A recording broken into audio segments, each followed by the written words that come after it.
जय हिंद दोस्तों, स्वागत है तैयारी कर लो चैनल की डिटेल्ड क्लासेस में, जिसमें हम यूजीसी नेट, जेआरएफ और टीजीटी, पीजीटी और जितनी भी शिक्षक पात्रता परीक्षाएं होती हैं उनसे संबंधित यहाँ पे डिटेल्ड में क्लासेस देखते हैं।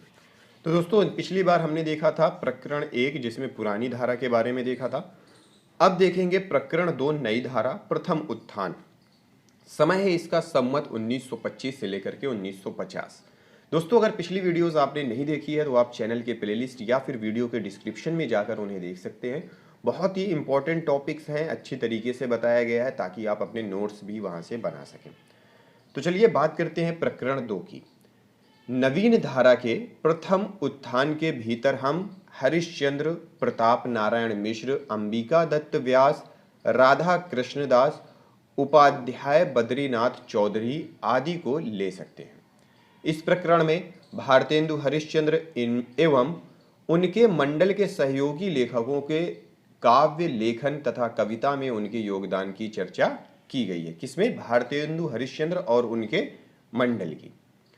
भारतेंदु हरिश्चंद्र ने जिस प्रकार गद्य की भाषा का स्वरूप स्थिर करके गद्य साहित्य को देश काल के अनुसार नए नए विषयों की ओर लगाया, उसी प्रकार कविता की धारा को भी नए नए क्षेत्रों की ओर मोड़ा।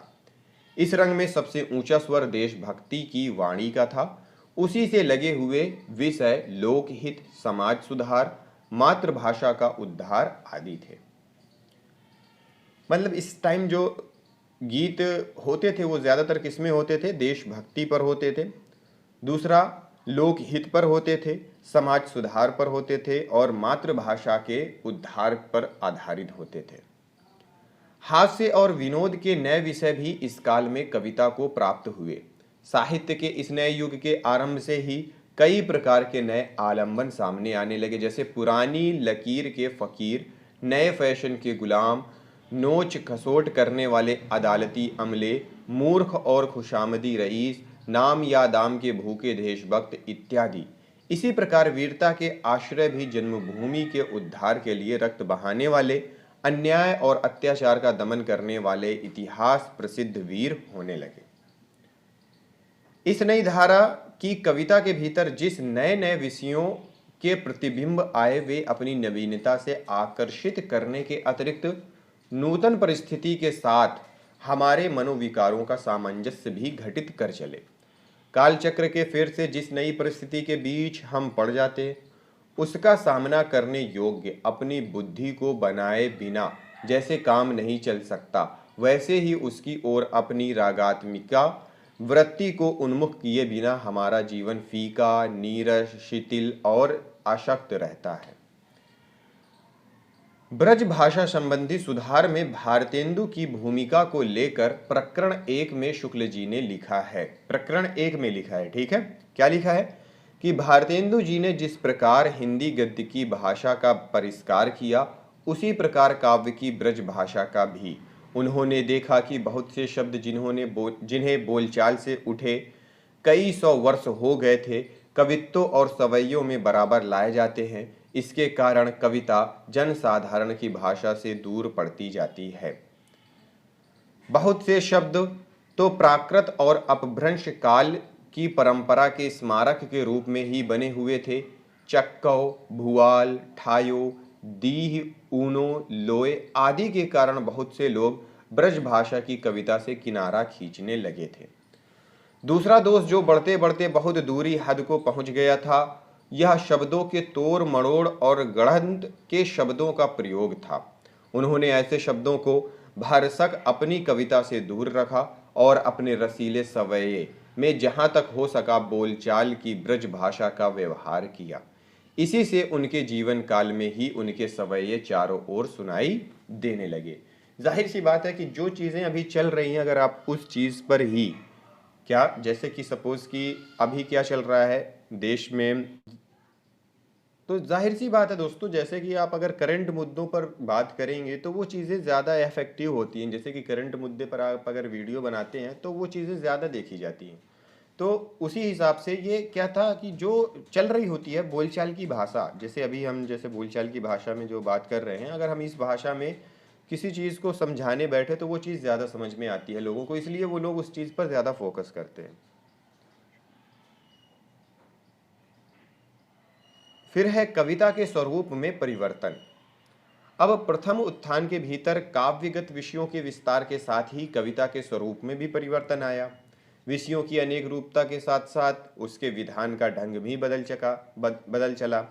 प्राचीन धारा में मुक्तक और प्रबंध की जो प्रणाली चली आती थी, उससे कुछ भिन्न प्रणाली का अनुसरण करना पड़ा। पुरानी कविता में प्रबंध का रूप कथात्मक और वस्तु वर्णनात्मक ही चला आ रहा था। या तो पौराणिक कथाओं, ऐतिहासिक वृत्तों को लेकर छोटे छोटे आख्यान काव्य रचे जाते थे, जैसे पद्मावत, रामचरितमानस, रामचंद्रिका, छत्र प्रकाश, सुदामाचरित, दान लीला, चीरहरण लीला इत्यादि, अथवा विवाह मृगया, झूला, हिंडोला, ऋतु विहार आदि को लेकर वस्तु वर्णनात्मक प्रबंध। अनेक प्रकार के सामान्य विषयों पर जैसे बुढ़ापा, विधि विडंबना, जगत सच्चाईसार, गोरक्षा, माता का स्नेह, सपूत, कपूत, कुछ दूर तक चलती हुई विचारों और भावों की मिश्रित धारा के रूप में छोटे छोटे प्रबंधों और निबंधों की चाल न थी। इस प्रकार के विषय कुछ उक्ति व चित्र के साथ एक ही पद्य में कहे जाते थे, अर्थात वे मुक्तक के सूक्तियों के रूप में ही होते थे। पर नवीन धारा के आरंभ में छोटे छोटे पद्यात्मक निबंधों की परंपरा भी चली, जो प्रथम उत्थान काल के भीतर तो बहुत कुछ भाव प्रधान रही, पर आगे चलकर शुष्क और इतिवृत्तात्मक मतलब मैटर ऑफ फैक्ट होने लगी। नाम है भारतेंदु हरिश्चंद्र। नवीन धारा के बीच भारतेंदु की वाणी का सबसे ऊंचा स्वर देशभक्ति का था। नील देवी, भारत दुर्दशा आदि नाटकों के भीतर आई हुई कविताओं में देश दशा की मार्मिक व्यंजना है, वह तो है ही।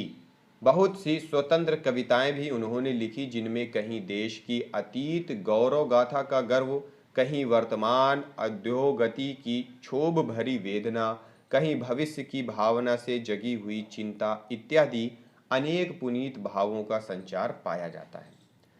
भारतेंदु जी ने कवि समाज भी स्थापित किए थे, जिनमें समस्या पूर्ति बराबर हुआ करती थी। समाज पर आधारित भी।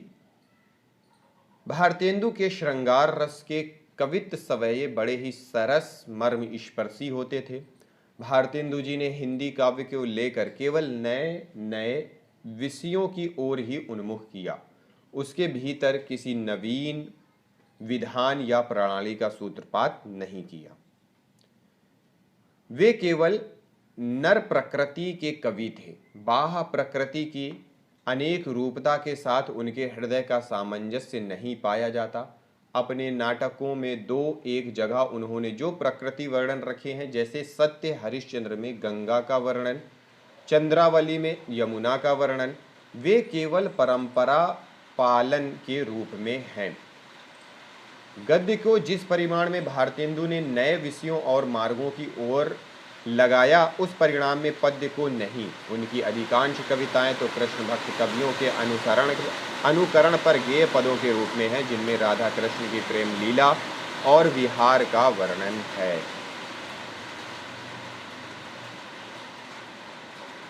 देश दशा, अतीत गौरव आदि पर उनकी कविताएं या तो नाटकों में रखने के लिए लिखी गईं, अथवा विशेष अवसरों पर, जैसे प्रिंस ऑफ वेल्स, पीछे सम्राट सप्तम एडवर्ड का आगमन, मिस्र पर भारतीय सेना द्वारा ब्रिटिश सरकार की विजय पढ़ने के लिए। ऐसे रचनाओं में राजभक्ति और देशभक्ति का मेल आजकल के लोगों को कुछ विलक्षण लग सकता है। उनकी कविताओं के विस्तृत संग्रह के भीतर आधुनिकता कम ही मिलेगी। तो दोस्तों, ये था भारतेंदु हरिश्चंद्र के बारे में। प्रकरण 1 में क्या क्या वर्णन है उनके बारे में, ये चीज़ें हमने देखी।